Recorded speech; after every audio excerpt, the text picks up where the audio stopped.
से एफआईआर शुरू हुआ है, आपने कुछ सवाल उठाए थे, कुछ रिक्वेस्ट किए थे इलेक्शन कमीशन से, क्या आप फाइल हुए जो आपके एतराज?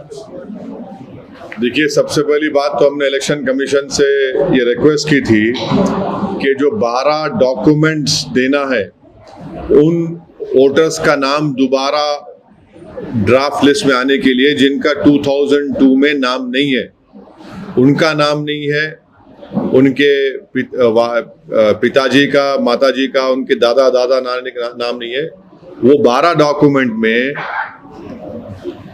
एक डॉक्यूमेंट तो तेलंगाना में एनआरसी नहीं हुआ, वो डॉक्यूमेंट चला गया। दूसरा है परमानेंट रेजिडेंस सर्टिफिकेट, वो तेलंगाना में नहीं दिया जाता। फैमिली रजिस्टर वो तेलंगाना में नहीं है। आधार सिर्फ एक डॉक्यूमेंट कबूल नहीं होता।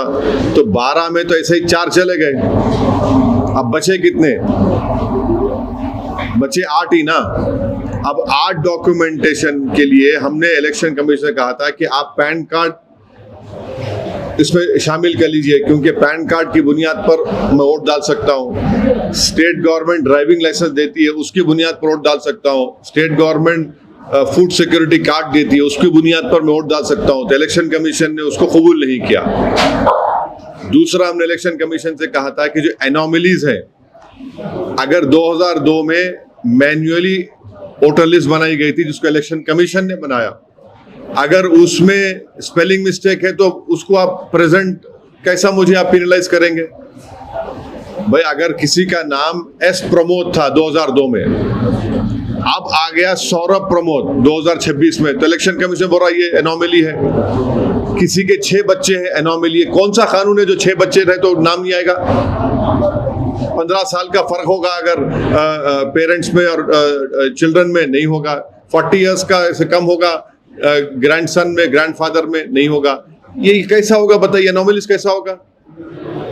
हम बोले इसमें करेक्शन के लिए। आखिरी और एक बात, ये एक्सरसाइज शुरू से पहले प्री एसआईआर मैपिंग ईसीआई ने की। पहले ये बताया गया था कि प्री प्रिंटेड फॉर्म आएगा, राइट? हम अब नहीं आएगा। अब सिर्फ जो 2026 में जिसका नाम है वोटर लिस्ट में, उसको घर पे लाके देंगे BLO's फॉर्म। वोटर को, इलेक्टर को 2002 का पूरा अपना डिटेल लिखना पड़ेगा। हमने कहा कि जब आपके पास प्री एसआईआर आपने मैपिंग कर ली, वो डेटा आप BLS को दो, booth level assistant political parties की, उसको भी आपने कबूल नहीं किया ECI ने।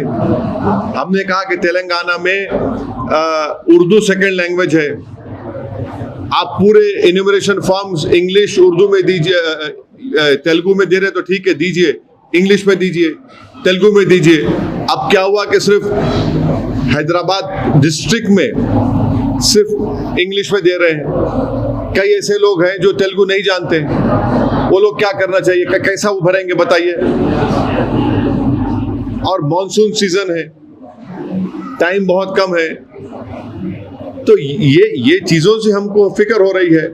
हमारी पार्टी, आप जानते हैं कि हमने पिछले 2 महीने से पूरे हैदराबाद तेलंगाना में हमने एक ऐप बनाया है जिसमें 2002 की वोटर लिस्ट है, लेटेस्ट वोटर लिस्ट है। उसके जरिए से हम जितना हो सके अपने लेवल पर हम तो कोशिश कर रहे हैं वोटर की मदद करने के लिए। मगर अब BLO जाएगा, कितने लोगों के पास जाएगा?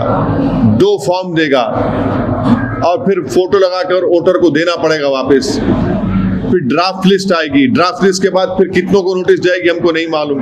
इसीलिए हम कह रहे थे कि जो प्री एसआईआर मैपिंग हुई हमको इलेक्शन कमीशन दे दे। अभी भी हम रिक्वेस्ट कर रहे हैं आपके जरिए से कि शायद हमारी बात को सुन ले, कि शायद हमारी बात उनके दिल में उतर जाए, ताकि ये पूरी एक्सरसाइज इंक्लूसिव हो। देखिए, जनता में एक एप्रीहेंशन है, इसको कोई डिनाई नहीं कर सकते आप, क्योंकि जो वेस्ट बंगाल में हुआ 27 लाख वोटर के नाम नहीं आए, वो अभी भी बैठे हुए हैं कि कब उनका नाम आएगा। और वहां पर बीजेपी सरकार ने एक ऑर्डर निकाल दिया कि जिसका नाम नहीं आया उसको रेशन नहीं मिलेगा, उसको गवर्नमेंट स्कीम में हिस्सा नहीं होगा उसको। फिर सुप्रीम कोर्ट का जजमेंट आ गया कि ECI जिसका नाम एसआईआर में नहीं आएगा उसके नाम फॉरवर्ड करेगा कॉम्पिटेंट अथॉरिटी को। कॉम्पिटेंट अथॉरिटी कौन है? MHA है। अब ये और बात है कि 7 करोड़ के लोगों के नाम नहीं आए। तो ये सब चीजें हो रही है ना। अगर ये तो डर है लोगों को कि कहीं हमारे देश में कहीं हमारे को वोटिंग राइट छोड़ी हमको स्टेटलेस ना बना दे, तो ये सब एप्रीहेंशन की बुनियाद पर हमने रिप्रेजेंटेशन किया था।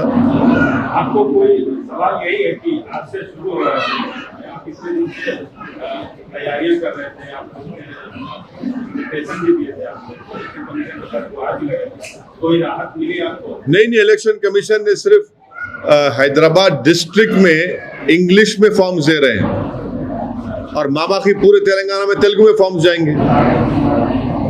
अब जिसको तेलुगु नहीं आती वो क्या करेगा बताइए? और एक ही फॉर्म, 2 फॉर्म दिए जा रहे हैं, अगर उसमें कोई मिस्टेक हो गई तो क्या करेगा वो बताइए? उस पर QR कोड है। अब जैसा कि यहाँ पर आप लोग कई हमारे जर्नलिस्ट साहबी हैं, आप तो तेलंगाना के नहीं, आपको तेलुगु पढ़ना नहीं आता प्रमोद साहब आपको? हाँ, अरे अब पढ़ना कहाँ गा, लिखना पड़ेगा ना आपको, नाम लिखना, 2002 की डिटेल लिखना पड़ेगा आपको, मैपिंग हो रही है उनकी डिटेल लिखना पड़ेगा। ऐसे एक कॉस्मोपॉलिटन शहर है greater Hyderabad municipal corporation, GHMC का जो एरिया है जिसमें कम से कम 30 से 32 विधानसभा आते हैं, वहां पर तो कई जबानें बोलने वाले लोग हैं। आप चले जाइए साइबराबाद में, हैदराबाद में आ जाइए, कई हिंदी बोलने वाले हैं। ये तो कॉस्मोपॉलिटन शहर है, तो इसलिए हम रिक्वेस्ट किए थे कि ठीक है, उर्दू नहीं तो इंग्लिश में कर दीजिए आप, ये भी एक मुश्किल होगी।